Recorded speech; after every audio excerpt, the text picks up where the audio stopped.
La trilogía de Batman de Christopher Nolan me parece una de las mejores trilogías de la historia del cine y una de las mejores películas de su género, el género de superhéroes, debido a su simbolismo, a su profundidad conceptual, a su técnica cinematográfica, hacen que estas tres películas sean una pieza única. El protagonista, Bruce Wayne, interpretado por un gran Christian Bale, tiene una de las mejores evoluciones espirituales y psicológicas que yo haya recordado. Tiene todo eso que se requiere para transitar un camino iniciático: muerte y renacimiento simbólico, integración de la sombra y un reconocimiento de su propia identidad. En este video voy a interpretar esta historia en tres partes, donde cada villano representa un arquetipo específico. Ra's al Ghul es el maestro idealista. Es el maestro que va a guiar al joven Wayne a integrar sus sombras, a reconocer su ira, su culpa, su vergüenza y su impotencia. Es ese maestro que te va a enseñar a ir hacia adentro y no hacia afuera. Wayne arrastra la culpa de la pérdida de sus padres, debido a que una vez asistió a una obra de teatro y en esa obra de teatro vio unos murciélagos que lo asustaron. Le pide al padre retirarse antes de que termine la obra. El padre concede y a la salida un ladrón lo sorprende, matando a ambos padres delante de los ojos del niño Wayne. Bruce Wayne va a crecer con esa culpa en su interior, va a crecer con ese remordimiento mezclado con ira y miedo. Ra's al Ghul entendió que todas esas emociones pueden ser una piedra que, si lo pulís, puede convertirse en el combustible para una autosuperación y una transformación de la personalidad.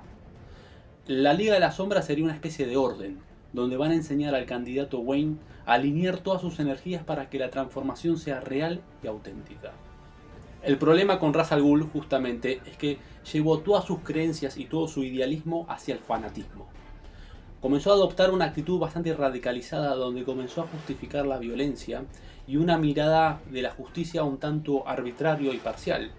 Por suerte, Bruce Wayne se va a desmarcar de todas estas creencias, discrepando con su propio maestro, logrando así tener criterio propio y una individualización. Es esa misma individualización que lo va a llevar a la elevación de su propia conciencia. Justamente el candidato lo que tiene que conseguir es buscar y encontrar su propia voluntad, su propio camino. El Guasón o el Joker, como quieras llamarlo, uno de los mejores villanos de la historia del cine, sin duda. Y es curioso que reúne muchas características muy propias de Lucifer o de un ángel caído. Porque tiene ese fuego sagrado, pero que si no se gobierna apropiadamente, o te ilumina o te destruye. Justamente este fuego fue lo que lo empujó al Guasón a tener una actitud individualista, una actitud de que lo iba a llevar a tener problemas de convivencia social.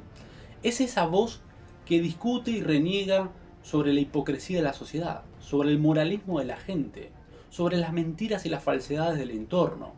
El Guasón, harto de toda esta conducta, harto de todas estas actitudes de la gente, comenzó a denunciar y a decir abiertamente lo que realmente pensaba, porque aprendió algo, aprendió a no reprimir sus propios impulsos, aprendió a no reprimir su propia identidad. Es esa persona que, por las malas y de forma muy forzada se ven, logró adquirir una voz propia. No se dejó domesticar y no se dejó dominar por la histeria de la sociedad. Justamente el Guasón, de una forma muy negativa, denuncia y ataca la mediocridad de la gente. Para Bruce Wayne, para Batman, el Guasón representó justamente lo impredecible y la incertidumbre. Es esa chispa divina que tenemos en nuestro interior, sabiendo que la gente es así, pero que justamente debemos de alguna forma aceptar también esa parte de nosotros, porque en el fondo todos tenemos un poco de esa actitud. Justamente Bruce Wayne debió reconocer esa parte en su interior. Es ese rebelde que hay que pulirlo, que hay que moldearlo, para no llevar una conducta bastante destructiva. Y aún así, tiene que haber aprendido por lo menos dos lecciones importantes. Si perdemos lo que amamos, ¿seguiremos siendo nosotros? Nuestra evolución espiritual, nuestra evolución psicológica, ¿depende de factores externos? Justamente, el Guasón llevó a un momento crítico a Batman. Lo llevó a reconocer sus propias limitaciones, su propia frontera entre el deseo y la realidad, entre su mente, su corazón y su cuerpo. Justamente el Guasón fue aquel que desafió a Batman, pero no hay crecimiento sin desafío, y esa es justamente la gran enseñanza de este arquetipo.